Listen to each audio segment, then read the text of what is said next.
말씀을 함께 보시겠습니다. 하나님의 말씀은 창세기 39장 1절부터 6절에 있는 말씀을 저와 여러분이 교독하여서 말씀을 보시겠습니다. 요셉이 이끌려 애굽에 내려가며 바로의 신하 친위 대장 애굽 사람 보디발이 그를 그리로 데려간 이스마엘 사람의 손에서 요셉을 산이라.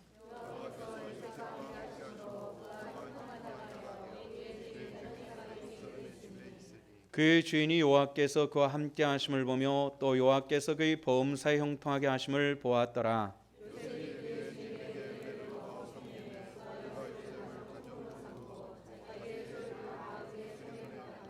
그가 요셉에게 자기의 집과 그의 모든 소유물을 주관하게 한 때부터 여호와께서 요셉을 위하여 그 애굽 사람의 집에 복을 내리심으로 여호와의 복이 그의 집과 밭에 있는 모든 소유에 미친지라.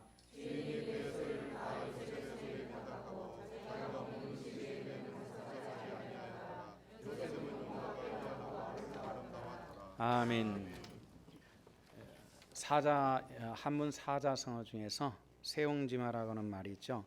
중국의 이 사자성어를 통해서 중국 고사에 나오는 이런 얘기가 있습니다. 중국 춘추 전국 시대에 여러 나라들이 전쟁을 참 많이 할 때죠. 근데 한 동네에서 아주 자식이 귀한 집안에 아들이 태어납니다. 집안 사람들과 동네 사람들 친구들이 몰려가 가지고 야 정말 축하한다. 드디어 이 손귀한 집안에 아들이 태어났다고 많은 사람들이 축하를 해주었습니다. 막상 아들을 본 아버지가 반응이 이랬습니다. 그게 꼭 좋은 일일까? 좋은 일만은 아닐 수도 있어. 이런 이야기를 했습니다. 사람들이 좀 멀쓱해졌겠죠. 그러다가 세월이 많이 지나면서 아이가 자랐습니다. 한참 사춘기 무렵에 말을 타다가 그만 낙마를 합니다. 다리가 부러져 가지고 장인이 되어버리고 말았습니다. 또 가까운 사람들이 가가지고 위로를 했습니다. 이거 어쩌면 좋을까?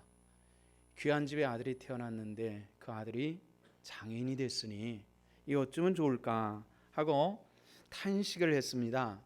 그랬더니 이 아버지가 또 한다는 얘기가 염려하지 말게. 꼭 그게 나쁜 일만은 아닐 거야. 이렇게 얘기를 했습니다. 이 아이가 자라가지고 건강한 청년이 됐을 때에 이웃나라랑 큰 전쟁이 일어났습니다. 온 동네에 장정들이 전부 징집돼 가지고 전쟁터에 나갔습니다. 근데 그 전쟁터에서 이 마을 장정들이 속한 부대가 포위가 돼 가지고 그만 전멸을 해버리고 말았습니다. 전쟁이 다 끝나고 한 사람도 돌아오지 못했다는 겁니다. 아이가 낭망한 것이 그래도 도움이 돼가지고 비록 장애자지만은 살아남아 있을 수 있었다라는 그런 얘기겠죠. 이 고사가 우리에게 전해주는 메시지가 있습니다. 사람들이 인생을 살아가면서 다 좋은 일만 볼 수도 없고 다 나쁜 일만 볼 수 있는 것도 아닐 것입니다. 사람 개인견을 봐도 다 장점만 가진 사람은 없습니다. 또 반대로 다 단점만 가진 사람도 없습니다. 단 우리가 장점과 단점을 다른 사람들에게 어떻게 어필하느냐에 따라서 약간의 차이가 날 뿐이라는 것입니다. 다만 우리가 사람들 사이 속에서 저 사람 나쁘다라고 얘기할 때에 내가 가지는 성향과 핀트가 조금 틀릴 뿐이지 그 사람 자체가 나쁜 사람인 경우는 사실 거의 없는 것 같습니다. 많은 사람들을 대해보니까 그래요. 여기서 선하게 대하면은 저쪽에서 반드시 선하게 나오지 절대로 악하게 나오는 법은 없습니다. 물론 간혹 가다가 일부러 골탕 먹이려고 하는 경우들이 간혹 가다는 있지만은 그러나 그것도 어떤 관계 속에서 문제가 있을 때 그렇죠. 선한 사람들에게 그렇게 쉽게 하지는 않는다는 것입니다. 오늘 방금 여러분들에게 말씀드린 중국 고사와 같은 아주 비슷한 삶을 산 사람이 오늘 본문 가운데 등장을 하죠. 이름이 무엇입니까? 자, 우리 예배는 반응하고 드리는 거라 그랬죠. 이름이 누구라고요? 요셉입니다. 요셉이라고 하는 사람 누구의 아들이죠? 야곱의 몇 번째 아들일까요? 11번째 아들입니다. 굳이 여러분들이 11번째 아들이라는 것까지는 모르셔도 되는데요. 우리가 예배할 때에 이렇게 반응하면서 예배를 드리면은 마음이 더 많이 열리게 될 줄로 믿습니다. 그래서 여러분들한테 여쭤보는 것인데요. 이 11번째 아들로, 한 집안의 11번째 아들로 태어났습니다. 이 아들 귀한 아들입니까? 귀하지 않은 아들입니까? 뭐 별로 귀한 아들 아니에요. 11명 정도 되면요, 뭐 별로 그렇게 뭐 귀한 아들이라 볼 수는 없습니다. 우리 집처럼 아들이 하나 정도 돼야 귀할 때 귀한 거죠. 뭐 10명 정도 되면은 이게 정말 입이 무서울 정도입니다. 근데 이 아들이 태어나면서 야곱의 아내가 넷이 있었죠. 그 중에 한 사람인 라헬을 통해서 태어났습니다. 태어나면서부터 어머니가 죽었어요. 불쌍하게 됐잖아요. 다른 사람들의 젖을 먹고 자라난 사람이에요. 아무래도 불쌍한 사람입니다. 이 불쌍한 덕에 아버지 관심이 많았습니다. 특별히 아버지 사랑을 받았어요. 성경에 보면은 야곱이 요셉에게 채색 옷을 지어 입혔다, 그런 말이 나오죠. 이 말의 뜻은 이 아들을 좀 더 사랑한 표현의 방법이 그것이었습니다. 배가 다른 형제들끼리 어떤 한 형제만 사랑하면은 배다른 형제들이 어떻게 할까요? 배다른 형제가 뭐가 될까요? 배가 아플 겁니다. 배가 다른 형제들이 배가 아플 거예요. 배가 아팠습니다. 자연히 힘들겠겠죠. 그것도 동생이나 됐으니까 열매나 되는 형이 꽤나도 괴롭혔습니다. 그래서 어떤 일이 일어났죠? 이 동생을 옷을 벗겨가지고 벌거벗긴 채로 애국으로 노예로 팔아버리고 말았습니다. 아버지의 엄마가 일찍 세상을 떠난 것 때문에 아버지 사랑받은 것은 좋은데, 아버지 사랑받은 이유 때문에 이 아들은 형제들의 미움을 받고 노예로 팔려가는 그런 비참을 경험하게 된다라는 그런 이야기입니다. 그곳에 가가지고 또 다행스럽게 우리로 말하면 청와대 경호실장 정도 되는 집에 들어가가지고 종이 됐는데요. 사람이 똑똑하고 외모가 좀 출중한 바람에 그 가정의 총무가 됩니다. 성경 말씀에 보니까 주인이 먹는 것 외에는 모든 것을 요셉에게 맡겼다 그랬거든요. 출세한 거죠. 그런데 이것이 또 문제가 됐습니다. 그 보디발의 아내가 좀 음란했나 봐요. 이 요셉은 굉장히 잘난 남자였거든요. 유혹하는 것을 뿌리쳤다가 또 그만 감옥에 갇힙니다. 그리고 고사에 나온 얘기처럼 좋고 나쁜 일이 반복이 돼요. 또 감옥에 있었던 그런 연고로 인해서 또 추록해가지고 애굽의 총리 대신이 되죠. 이리약 세계 최강대국의 최고의 지도자가 되는 불과 30살에 경험한 일이거든요. 굉장히 힘든 일들 반복하다가 최고의 복을 받는 그런 과정을 겪게 됩니다. 이런 모든 이 과정들을 보면서 우리가 느끼는 것은 일들을 통해 가지고 꼭 나쁜 일들만 생기는 것도 아니고 좋은 일들만 생기는 것이 아니라 나쁜 일들이 생겼을 때에 그 사람이 어떤 모습이냐가 더 중요하다는 것입니다. 좋은 일이 생겼을 때도 그 사람이 지금 어떤 모습으로 일을 대하느냐가 중요한 것입니다. 오늘 부탁하고 싶은 것은 우리가 어떤 일을 대하든지 중심으로 대할 수 있는 하나님의 권속들 되시기를 축원합니다. 근데 오늘 우리가 이 성경 말씀을 보면서요, 요셉이라고 하는 사람, 이 요셉이라고 하는 사람을 보면서 하나님께서 요셉에 대해서 특정 지어주는 그런 이야기가 있습니다. 그것은 어떤 목사님이 쓴 책을 보니까 제목이 이렇게 나와 있어요. 꿈을 꾸는 사람, 꿈꾸는 사람. 요셉의 형들이 그랬죠. 요셉이 자기들을 다가오니까 자 보라 꿈꾸는 이가 오는도다 이렇게 얘기를 했는데요. 책 제목이 꿈꾸는 사람입니다. 요셉이 꿈을 참 많이 꿨어요. 아주 애연적인 꿈을 참 많이 꾼 사람이었는데요. 그런데 요셉이 꿈꾸는 사람이라고 요셉을 단정 짓는 것보다도 요셉에 더 어울리는 단어가 또 하나 있습니다. 오늘 본문에 어떤 단어일까요? 어떤 단어죠? 우리 한번 따라합시다. 형통한 사람. 여러분들 요셉처럼 형통하시기를 축원합니다. 형통한 사람이 요셉에게 합당한 말인데요. 2절과 3절에 보면은 이런 말씀이 나옵니다. 여호와께서 요셉과 함께 하심으로 그가 형통한 자가 되어 그의 주인 애굽 사람의 집에 있으니 그의 주인이 여호와께서 그와 함께 하심을 보며 또 여호와께서 그의 범사에 형통하게 하심을 보았더라. 이렇게 말씀을 했습니다. 자, 여호와께서 누구와 함께 하신다 그랬죠? 요셉과 함께 하십니다. 그 하나님께서 자, 나 요셉과 함께했다. 니들 봤지? 그렇게 하기 위해 성경 말씀을 기록한 것이 아니라 누구와 함께하기를 원하십니까? 우리 한번 따라합시다. 요셉과 함께하신 하나님, 나도 함께하실 하나님. 믿으시면 아멘. 나도 함께하신 하나님이신 줄로 믿으시기를 바랍니다. 그래서 요셉에게는 창세기 39장에 형통이라고 하는 말이 참 자주 등장을 합니다. 마지막 23절에서 보니까 요셉이 감옥에 갔을 때 감옥쥐에게도 하나님께서 함께하셔서 감옥이 요셉을 보니까 야, 이 사람 형통한 사람이다, 참 놀랍다 하는 이런 반응을 볼 수 있는데요, 요셉은 형통한 사람이었습니다. 어떤 사람이라고요? 형통한 사람. 형통한 사람이 요셉과 같이 우리 성도들에게도 함께 이루어지시기를 축원합니다. 근데 그러면 요셉은 어떤 사람이었을까요? 요셉은 어떤 사람이길래 그렇게 형통한 사람이 됐을까요? 하나님은 또 어떤 사람을 형통하게 하실까요? 이거 우리가 한번 생각해 볼 필요가 있겠죠. 요셉은 성경에서 나타나는 수많은 이들 가운데서 예수님을 가장 많이 닮은 사람이 요셉입니다. 요즘에는 아이들 이름에다가 예담이라고 하는 이름을 짓는 분들이 많은 것 같아요. 무슨 뜻이죠? 예수님을 닮아라 하는 부모의 마음이 그 이름 안에 있는 것입니다. 또 교회 이름도 예담이라고 하는 이름을 짓는 이런 교회들도 많습니다. 예수님의 어떤 부분을 닮고 싶어 하는 거죠? 예수님 닮으려면 전체를 닮아야 되는데 보편적으로 이 전체 예수님의 모습을 닮는다라 말할 때는 예수님은 가장 먼저 고난에 있었던 분입니다. 어떤 고난이었죠?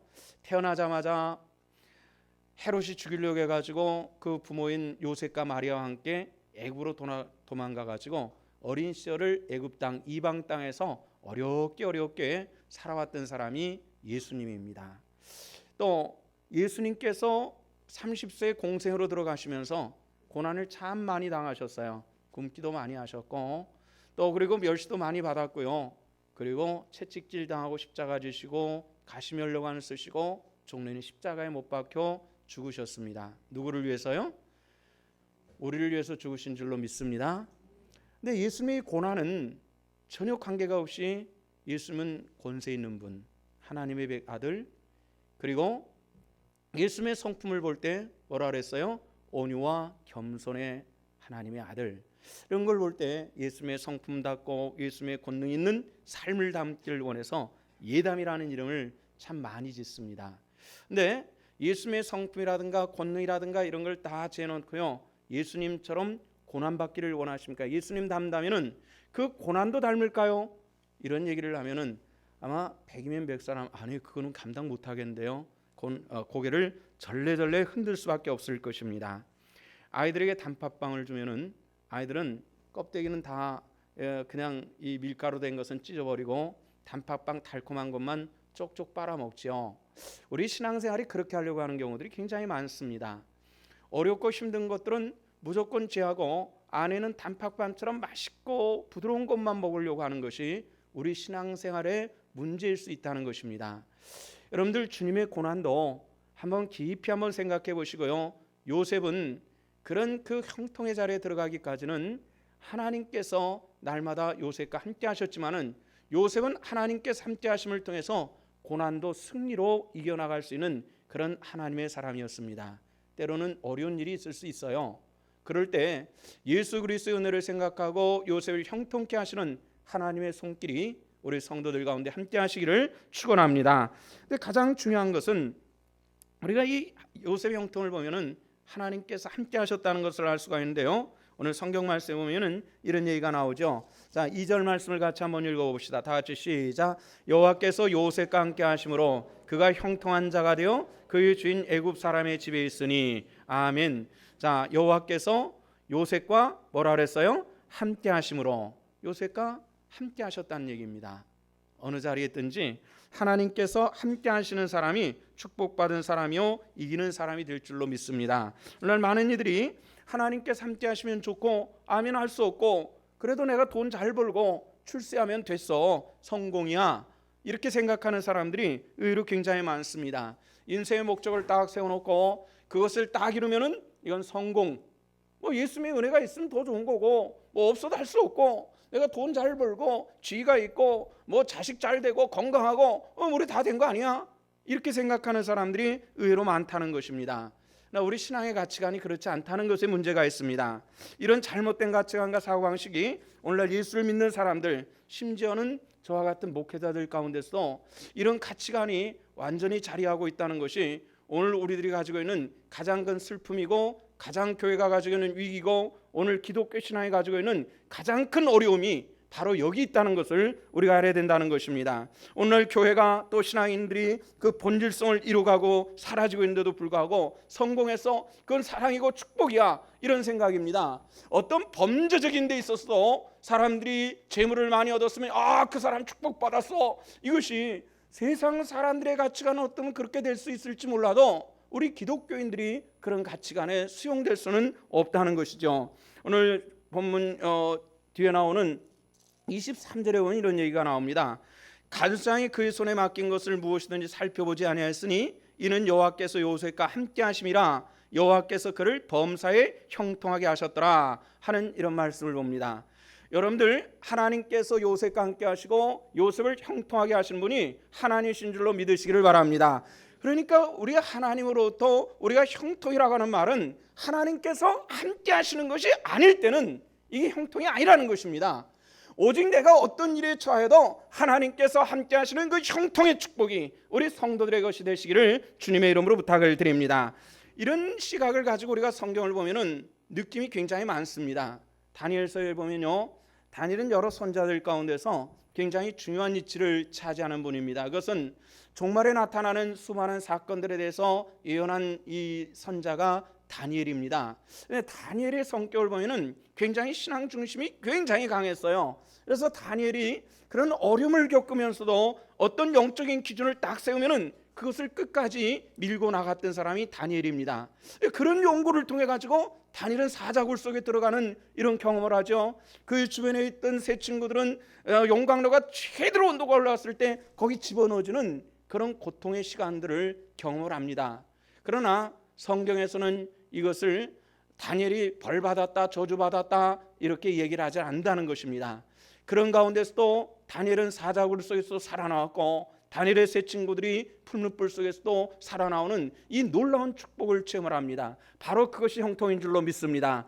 사자굴 속에서도 함께 하신 하나님, 풀무불 속에서도 함께 계셨던 그 하나님이 형통케 하시는 놀라운 축복으로 다니엘과 함께 하심을 우리가 성경을 통해서 볼 수 있다는 것이죠. 우리가 욥기라고 하는 성경을 보면요, 성경에는 욥을 하나님께서는 의인이라고 했습니다. 동방의 의인, 하나님께서 인정하신 사람입니다. 하나님께서 인정하시고 나서 바로 생겨난 일이 어떤 일들이었냐면은 하루아침에 아들 딸들을 전부 잃어버리고 맙니다. 죽어버렸어요. 그 수많던 재산들이 하루아침에 다 탈취를 당합니다. 싹 없어져 버렸어요. 집이 폭삭 무너져 버렸습니다. 아내는 그 남편을 그렇게 저주하더니 떠나버리고 말았어요. 몸에서 갑자기 종기가 생기더니 온몸을 뒤졌는데 가려 견딜 수가 없어가지고 자기 집에서 망가진 그 조각을 가지고 자기 몸을 벅벅 긋고 있었어요. 지나가는 사람들이 아니 하나님이 의롭다는 사람이 저게 뭐야? 손가락질 받는 상황이 돼. 이런 소식을 멀리 있는 친구들이 와서 보니까 이루 말할 수 없더라는 것입니다. 그래서 친구들이 뭐라고 얘기하냐면은 자 떠나라, 하나님을 떠난 것이 낫지, 차라리 네 인생을 저주하고 하나님을 저주하고 죽는 것이 낫지, 이게 뭐냐 이렇게 얘기를 하는 그런 상황이죠. 그때 욥이 한 유명한 얘기가 하나 있습니다. 어떤 것이죠? 주신 분도 하나님이시오, 취하신 분도 믿습니까? 하나님께서 취하셨는데 가져간들 내가 지금 말할 게 없잖아. 이것이 욥의 심령이었습니다. 오늘날 이 사회를 지배하는 것이 성공학입니다. 어찌됐건 성공하면 된다. 이것이 믿음의 사람들에게도 하여튼 방법을 가릴 것 없이 성공하면 돼. 사람들 속에 굉장히 팽배해 있는 이런 생각입니다. 사람들은 돈 벌면 양반된 것 같습니다. 출세한 것 같습니다. 여자들은 예뻐지려고 별짓을 다 합니다. 아주 온갖 짓을 다 하는 이런 모습들을 보면서 이 세상에서 예뻐지고 건강해지고 돈 잘 벌고 출세하고 이것이 우리가 형통이라고 생각합니다. 성경은 그렇게 얘기를 하지 않는다는 것입니다. 한 10년 넘었을까요? 어렸을 적으로 미국으로 이민 간 여자아이가 공부를 잘해가지고 의대에 갔습니다. 미국이나 우리나라나 의대에 간다는 것은 보통 사람들이 가는 아주 뛰어난 영재들이 가는 그런 학교죠. 의대에 갔어요. 근데 의대 가서 공부해 보니까 적성에 안 맞는다 그래서 자퇴해 가지고 나왔어요. 그리고 뭘 했냐면은 모델을 냈습니다. 나중에 어떤 모델을 냈냐면은 세계에서 가장 음란하다고 하는 플레이보이즈의 표지 모델로 등장을 했다 그래요. 이것이 우리 한국 사회도 알려졌습니다. 온 매스컴이 어렸을 때 그렇게 미국에 가가지고 의대를 다니다가 중퇴를 하더니 플레이보이즈의 표지를 장식할 정도로 성공했다 그랬어요. 여러분들 이게 성공입니까? 인정하나 봐요? 아니라 그래야 됩니다. 성공입니까? 아직도 모르시겠어요? 당연히 우리는 아멘만 훈련돼 가지고 노멘에 대해서는 잘 모르죠. 성공했다 그랬어요. 온 신문이, 온 뉴스에서 그 여자가 미국에 가가지고 플레이보이의 표지 모델이 돼가지고 아주 그냥 메인 모델이 됐다고 온 난리가 됐어요. 금요환영하듯이 한국을 방문한다 하니까요, 공항이 마비가 될 정도로 사람들이 몰려가지고 난리를 폈대요. 성공입니까? 이것이 성공이냐 말이에요. 이제 우리가 분명히 알아야 될 것이 있습니다. 이 여자의 그런 과정들을 통해 가지고 한국 사회에 한 가지 특이한 풍토가 하나 생겼어요. 여자 연예인들이 막 벗고 누드 화보를 찍는 것이 온 유행이 됐어요. 그것까지는 이해를 하는데 남자 연예인들한테도 문제가 생겼어요. 아무 데서나 훌떡훌떡 벗어가지고 뭘 보여준다 그래요? 식스팩. 이게 배 근육이 생기면 6개의 팩 같은 것이 생기는데 그걸 보여준다고 아무나 벗기 시작을 하는데 얼마 전에 보니까 60이 헐쩍 나온 뽀빠이 아저씨도 없습니다. 이 노인네도.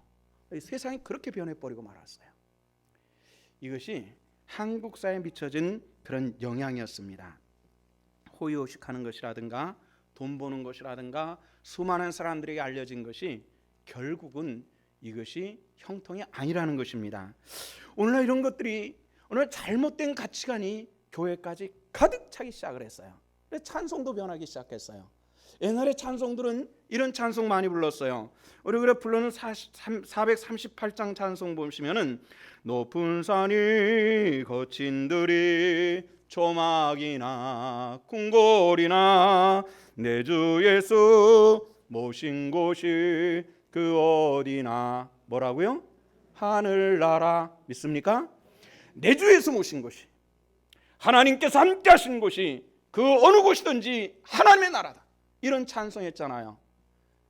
근데 우리 교회도 20대 10대로 내려가면 이런 찬송 절대 안 해요. 가장 교회와 사회를 유행하는 찬송이 하나 있어요. 복음 찬송. 나는 사랑받기 위해 태어난 사람. 이 찬송이에요. 틀린 건 아니에요. 그러나 오늘 이 시대의 신앙이, 당신은 왜 예수를 믿고 왜 신앙생활을 하느냐, 이런 질문하면은 분명한 대답이 하나 있어야 돼요. 하나님을 영원롭게 하는 존재하는 신앙인임을 믿으시기를 주 이름으로 축원합니다. 그런데 그게 없어졌어요. 하나님을 영원롭게 하는, 나는 사랑받기 위해서 있다래요. 이러다 보니까 우리 신앙이 왜곡되기 시작했어요. 하나님 앞에 나는 어떤 존재이냐에 대해서 우리가 바른 가치관이 사라지고 있다는 거예요.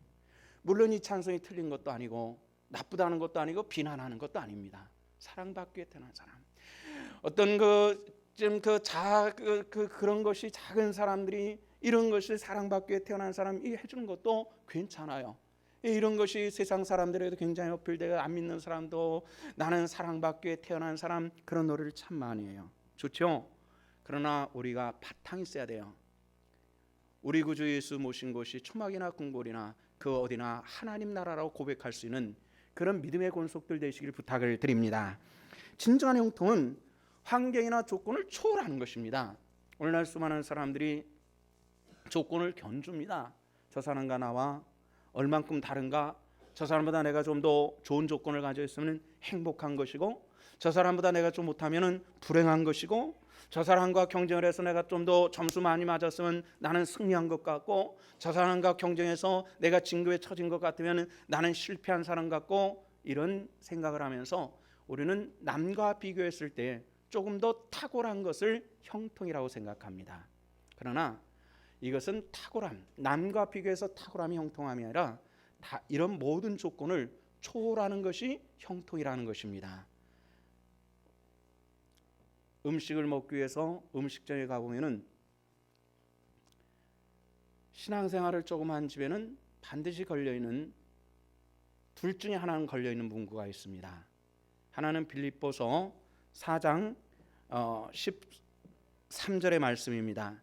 내게 능력 주시는 자 안에서 내가 모든 것을 할 수 있느니라. 믿습니까?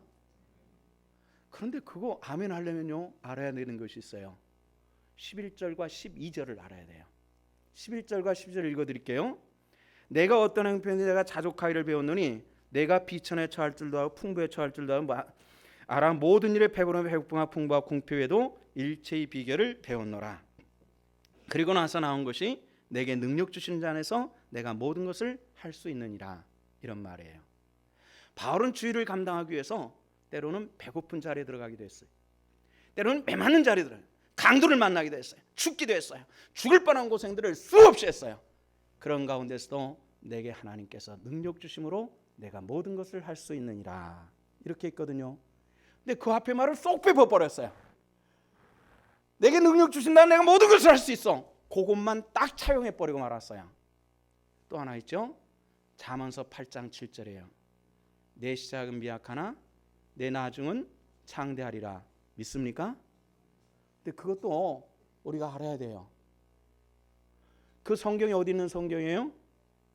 욥기예요. 잠언서, 제가 아까 잠언서라는데 욥기 8장 7절이에요. 욥이 어떤 사람이 무지하게 고난당한 사람이라고요. 자식이 하루에 10명이 죽어버렸다고 생각해 보세요. 그거 보고 아내는 위로하는 것이 아니라 떠나버리고 말았어요. 좀 뭐 좀 살아보려니까 도둑놈들이 와서 다 털어가 버리고 말았어요. 병까지 나서 죽을 병에. 그런데 욥은 그 자리에서 나중은 창대하네. 지금은 내가 고난 중에 있어도 나중은 창대케 하리라는 고백이 있는 것이라고요. 믿습니까? 지금 그런 고난 당해봤어요.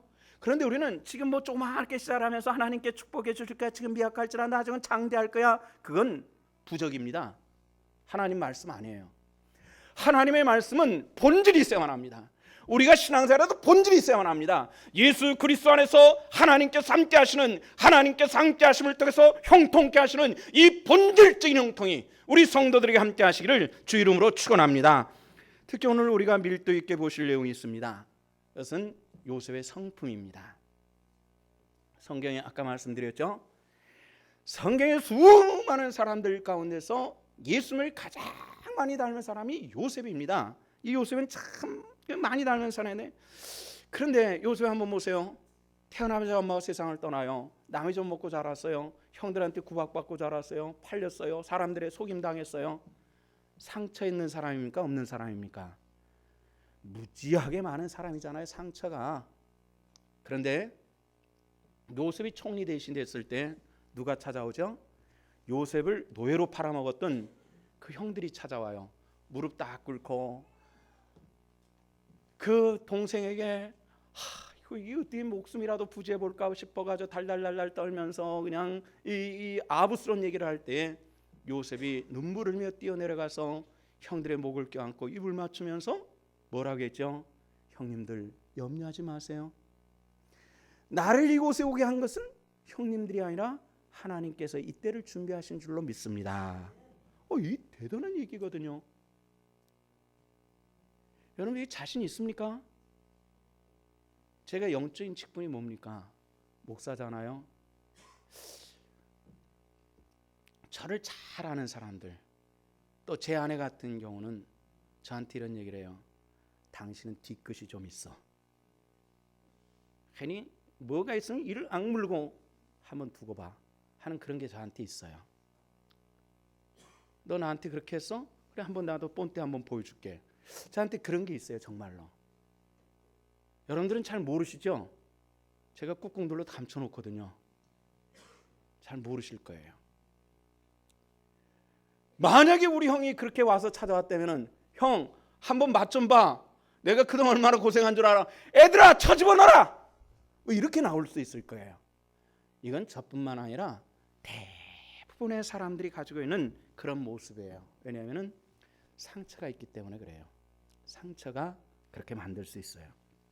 수많은 상처를 받았는데도 불구하고 상처 없는 것처럼 행하는 거예요. 참 아름답지 않습니까?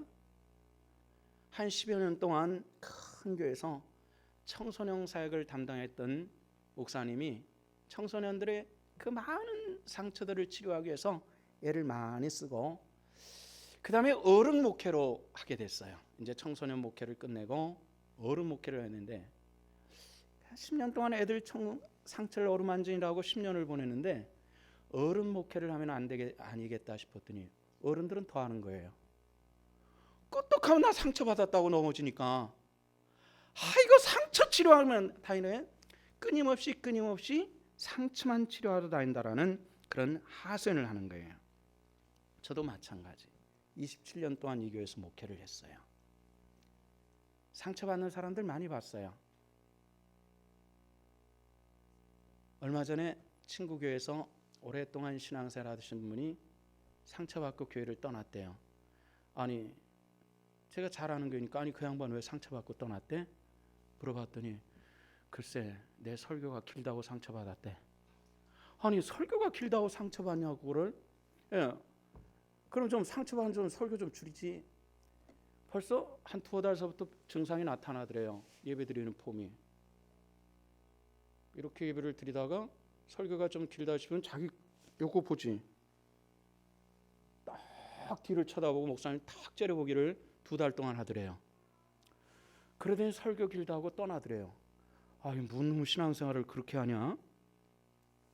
여러분들 신앙생활을 같이 해보니까 오랫동안 같이 하면서 늘 상처 입는 사람은 상처 입습니다. 방법이 없더라고요. 성도들이 다 은혜 받았는데 딱 한마디 가지고 혼자 상처 입고 가는 사람도 있고, 이걸 어떻게 해야 될지 모르겠어요. 방법이 없어요. 하나님께 기도해봐도 아직 방법은 못 찾았어요. 근데 스스로 찾을 수밖에 없어요. 상처 없는 성품이 되시기를 축원합니다. 하나님과 사람 속에서. 이 교회가 많은 사람들이 모여 있잖아요. 불가분하게 인간관계 있잖아요. 말 한마디 가지고 상처 입고 상처 없이 살 사람이 어디 있습니까? 다 상처 입는 것이죠. 이 목사님이 초등학교를 다니는 딸아이가 학교에서 울고 왔어요. 깜짝 놀라서 아빠가 가서 왜 우니? 물어봤더니 아빠 나 상처받았어. 왜? 어디를? 마음에 상처받았어. 왜? 남자들이 나 놀렸어. 그래서 상처받았어. 흔히 있을 수 있는 일이죠. 아이들이. 여러분들 같으면 내 딸이 학교에서 상처받았다 왔다고 가슴 아파하면 어떻게 하겠습니까? 당장 선생님한테 쫓아가든지 아니면 어떤 놈이 하고 쫓아가든지 아마 둘 중 하나 할 수 있을 거예요. 그런데 이 목사님이 이렇게 얘기했다고 합니다. 야, 이 바보야, 상처 준다고 너는 그걸 가지고 오니? 너 그걸 받았어? 내일 가서 돌려주고 와. 이렇게 얘기했답니다. 상처 준다고 받습니까? 바보들처럼?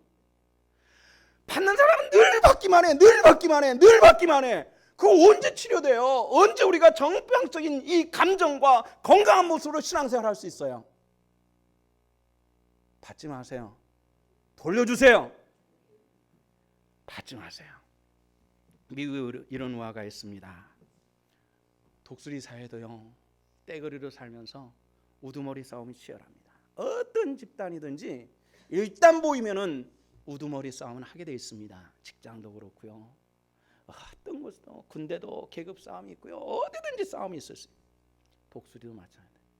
한 젊은 독수리가 우두리 싸움에서 밀려났습니다. 이제는 도전해볼 생각도 안 하고 제일 말썽으로 밀려나는 한 영감 독수리가 찾아가가지고 여보게, 자네 요즘 왜 이렇게 기가 빠져서 처져 있지? 물어봤더니 독수리가 날개를 싹 올리면서, 영감님 이거 보세요. 내가 너무나 이 싸움에서 상처를 많이 입었어요 하면서 나는 이제 도무지 싸울 힘이 없어요. 이렇게 하면서 날개를 접었습니다. 이 나이 많은 독수리가 날개를 쫙 펴면서 자, 날 보게. 이 얼마나 많이 상처가 났어? 독수리, 상처 없는 독수리는 없는 법이야. 이렇게 얘기를 했습니다. 여러분 따라합시다. 상처 없는 독수리는 없다. 상처 없는 신앙인은 없다. 믿으시기를 바랍니다. 상처 없는 독수리도 없고 상처 없는 신앙인도 없어. 사도 바울 보세요. 사도 바울은 핍박자에서 믿는 자로 사도로 변환된 사람입니다. 사도 바울의 신앙이 귀한 것은 바로 그런 연유가 있는 겁니다. 핍박자에서 갑자기 변해가지고 예루살렘 교회로 갔습니다. 그때 온 세계 본부교회잖아요. 예루살렘이. 베드로를 위해서 모든 제자들이 나와서 웰컴 바울 할 줄 알았습니다. 그런데 모두 다 왕따시켰습니다. 저놈 들어와가지고 무슨 뜻 할지 몰라. 다 왕따시키는데 딱 한 사람만 있었죠. 바나바만 받아줬습니다. 온 교회가 왕따시키는데 한 사람 받아준다고 견딜 수 없잖아요. 그래서 다소 돌아와서 상당 기간을 은둔하게 되죠. 바나바에 의해서 다시 교회로 다시 백업한 사람이 이 바울입니다. 하나님께 쓰임받게 되죠. 바울은 수많은 상처 속에서 한번 묻혀버렸던 사람이에요. 그러나 이 상처에도 불구하고 다시 한번 일어설 때 하나님의 놀라운 도구로 사용받았던 것을 바울 사도의 기록물들 가운데서 수없이 볼 수 있는 것이 바로 그런 내용입니다. 상처받지 않는 신앙인, 상처받지 않는 인간, 상처받지 않는 사인이 존재할 수가 없는 것입니다. 상처받을지라도 상처 없는 것처럼 승리하는 하나님의 권속들 되시기를 축원합니다. 진정한 형통은 다른 사람들에게도 영향을 끼칠 수 있는 것이에요. 오늘 성경 말씀에 보니까 보디발의 집에 갔더니 누구의 집을 축복했어요? 보디발의 집을 축복한 줄로 믿습니다. 누구 때문에요? 요셉 때문에. 감옥에 갔더니 감옥지기를 축복했습니다. 누구 때문에요? 요셉 때문에 축복한 것입니다. 우리가 이 세상에서 구원받은 하나님의 백성인 줄로 여러분들 믿습니까? 하나님의 백성이십니까? 그렇다면 이 축복이 여러분들의 삶의 터전에서 나타나시기를 축원합니다. 남편이 구원받았으면 아내가 구원받을 수 있어야 되고, 아내가 구원받았으면 남편이 구원받고, 자식이 구원받았으면 부모가 구원받고, 부모가 구원받았으면 내 형제와 내 자녀가 구원받는 이 놀라운 축복이 있어야 되는데, 의외로 주변 사람들이 난 저 사람 보니까 예수 못 믿겠어라고 하는 사람들이 의외로 많습니다. 제가 목사이기 때문에 밖에 나가서 사람들과 대하면 대바람이나 목사인데 이렇게 얘기는 하지는 않습니다. 얘기를 한참 하다 보면 그런데 뭐 하신 분인가요? 이렇게 물어보면 전 장로교 목사입니다. 이렇게 얘기를 하면은 대한민국 사람들의 대부분은 주변에 예수 믿는 사람들이 있어가지고 대화를 시작을 합니다. 신앙생활에 대한, 때로는 상담하기도 하고요. 자기가 신앙생활을 할 수 없음에 대한 이야기를 하는 경우들이 의외로 많습니다. 저도요, 처녀 시절까지는 신앙생활 했거든요. 장로님 권사님 집에 씹을 갔거든요. 그런데 교회에서는 천사인데 집에 오는 꼭 마귀 같거든요. 이렇게 얘기하는 사람들 정말 들어봤습니다. 우리 교회 권사님들, 장로님들은 그러지 않으신다는 것은 제가 잘 알고 있기 때문에 이런 말씀을 드리는 것입니다. 우리 형님이 예수를 믿는데요, 얼마나 욕심이 많은지 난 그거 보면 진절머리가 나서 예수 믿는 사람들 왜 저렇게 하는지 난 모르겠어. 이해가 안 돼서 난 교회 가는 것이 싫어요. 이렇게 얘기하는 사람들도 있습니다. 그 사람 예수 믿는 것이 다른 사람들의 영혼을 잠식시켜버리는 이런 경우들이 수없이 많이 봐왔습니다. 요셉 때문에 누구의 집이 형통했다고요? 보디발의 집이 복받은 줄로 믿습니다. 요셉이 형통함을 통해서 누구의 집이요? 전옥의 집이 형통하게 되는 하나님의 축복이 있는 줄로 믿습니다. 여러분들의 형통이 이웃에게 나눠줄 수 있는 하나님의 복된 형통이 되시기를 주 이름으로 축원합니다. 기도하시겠습니다. 하나님 은혜를 감사합니다. 오늘 또 우리를 부르신 부름의 은혜, 하나님의 축복을 경험합니다. 하나님, 우리를 형통케 하시고 주의 백성 되게 하심을 진실로 감사함을 드립니다. 요셉을 형통케 하시고 보디발의 집에 복받게 하시고 전옥을 복받게 하시고 형제들을 복받게 하시고 애굽인들을 복받게 하신 하나님, 우리가 하나님 앞에 형통함을 통해서 내 주변이 복받게 하시고 용인 땅이 복받게 하여 주시옵소서. 예수 그리스도 이름 받들어 기도하옵나이다. 아멘.